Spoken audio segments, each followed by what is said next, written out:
yango awa tokoleka epa ya bambuta tokosenga na banganga nzambe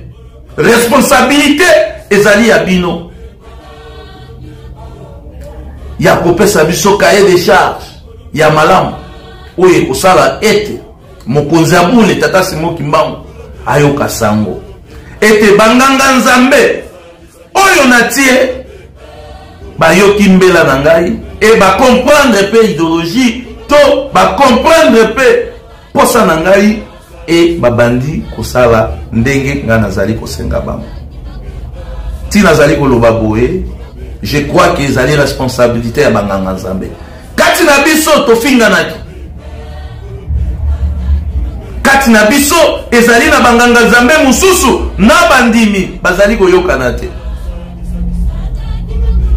responsabilité ezali ya bino baye boye na sika boye sika baye mpe babimi soki babimi ndenge tozali koloba ezali te ete bazali mabe na 100% bazali mabe na 100% te ezali na maye bango basalaki oyo pe ezalaki malamu mais ezali na maye pe basalaki oyo ezali malamu te yango tokosenga na bango banganga nzambe oyo babimi bapapa na biso pe bamama na biso tomesana na changement na kati ya lingomba na biso tomesana na changement na kati ya lingomba na biso ezali coutume ya biso bakimbongiste soki résistance ezali yango ezali kosala déséquilibre na kati ya lingomba musala ya lingomba ezali musala ya pasi soki bapesi yo yango ezali lokola mokonzi tata Simoki Mbangu Kiangani amemisi yo kilo e soki balongoli yo elakisi ete bakitisi yo kilo wana il faut kosepela et à chaque fois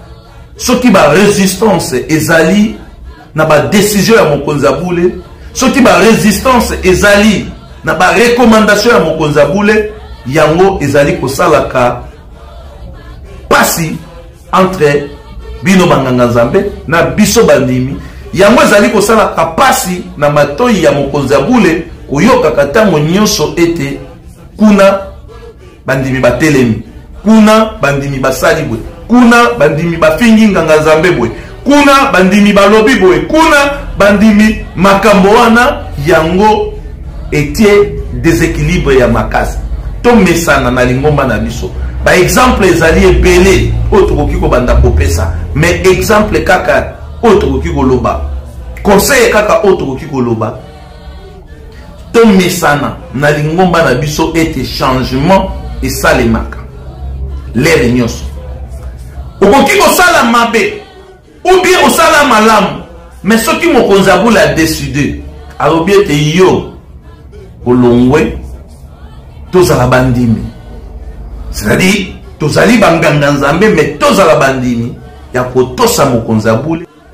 soki tosali oyo mokonzi abule alobi nde na nsima tokozwa mapamboli banganga nzambe oyo batieli biso totiela bango bakokoso te na nzela totiela bango bamitambo te na nzela po ete erendre mosala na bango difficile tofongolela bango motema topesa bango nzela basala mosala ya malamu po ete kimia ekota na baparoise na biso nyonso oyo esika biso tozwani mpona kosukisa na émission na biso nde tolingaki toloba boye biso tozali bapanzi sango tozali très sévère na kokengela lingomba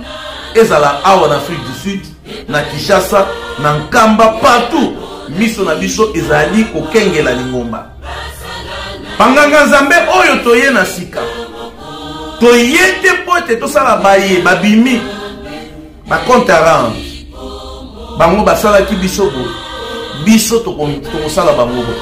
bango balobaki boye biso mpe tokoloba boye lokola bango basalaki boye biso mpe tokosala boye mokonzi abule apesi bino mosala mpona kosala bacompte à rendre te mais apesi bino mosala po ete bomema changement parce que posa na ye ezali ete changement ya makasi ekoka kozala na kati ya bainstitution ya lingomba yango mokonzi ya bula alobaki ete tokobandela zero. C'est-à-dire biso nyonso tobandeli ya zero, tobandi na bino ebolakisa biso nzela po ete mosala ya Tata Simon Kimbangu ekende liboso. Bolona unité na baparoisse na biso ebolona pe unité entre bino na bino banganga nzambe, parce que soki koyokana ezali kati na bino nde biso tokotire exemple ya malamu epai na bino. C'est-à-dire posa na biso ezali timia ekota na kati na baparoisse, mokonzi ya bule ayoka ete na Afrique du Sud bayebi ngai mokonzi ya bule na tiaki ba comprendre posa na ngai pe bazali kosalela musala ndenge ngai nazali kosenga bango. Voilà batata ba maman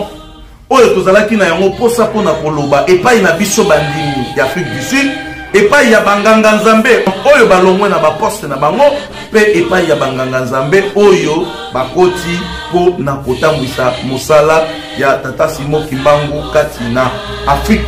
du Sud.